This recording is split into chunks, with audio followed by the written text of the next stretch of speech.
A graça e a paz de Jesus, amados, retornando para o nosso pão da casa. Nós estamos lendo Ezequiel capítulo 23. E o Senhor traz uma palavra a Ezequiel, dizendo: uma mulher teve 2 filhas, e elas, as 2, se tornaram prostitutas. Uma se chamava Oolá, e a outra Oholibá. E as 2 apontam para 2 cidades de Israel.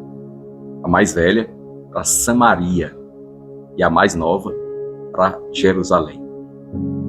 E Deus disse: elas se prostituíram com o Egito, mas também olharam para os babilônicos.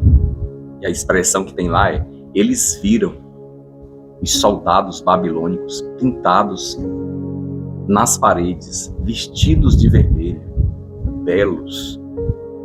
E o que é que Deus está falando? Deus está falando que em algum momento nós podemos ser seduzidos.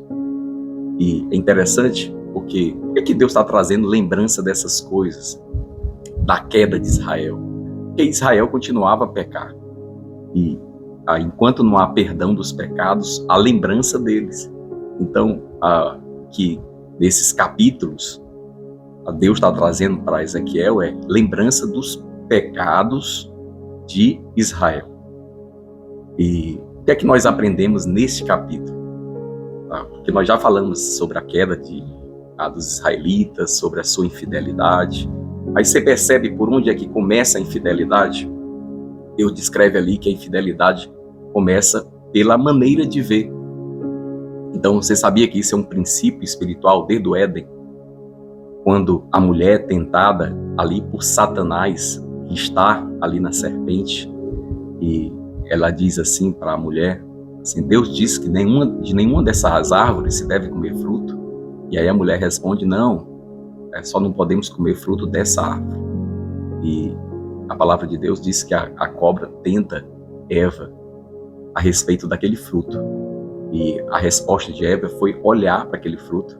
É isso que Satanás faz, ele aponta na direção da tentação.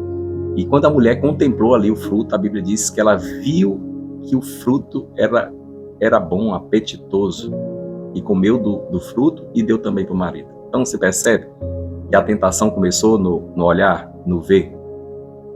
E é isso que Deus está descrevendo ali a respeito de Israel, quando olhou para os babilônicos, quando olhou para os egípcios. E a palavra de Deus diz através do apóstolo João que tudo que há no mundo, né, a concupiscência dos olhos, a primeira coisa que ele diz é o desejo dos olhos, a soberba da vida. Isso é contrário a Deus. Daí nós vamos ser tentados. Os olhos, a Bíblia diz, são as janelas da alma. Quer dizer, o acesso para a parte de dentro de você vem pelos sentidos do corpo, pelos olhos, pelos ouvidos, pelo paladar, pelo olfato, pelo tato. É por aí que é a porta de entrada. E Satanás sabe que essas são as portas de entrada. Agora, o que muita gente não sabe é que nós temos instintos, instintos básicos, como instinto sexual, instinto de sobrevivência, né? Então, você lembra quando Jesus está no deserto e ele está com muita fome, já no final do jejum, Satanás se aproxima para tentá-lo. Quer dizer, quando ele estava com muita fome, quer dizer, ele está apelando para o instinto de sobrevivência. Então, Satanás vai apelar para o instinto de sobrevivência, ele vai apelar para o instinto sexual. E o que é que ele quer trazer para o homem através da tentação? É essa entrada da tentação através dos nossos olhos, porque a sequência da queda para o pecado é a seguinte: ele te chama a atenção, desperta um instinto em você, e aí logo brota um desejo na sua alma.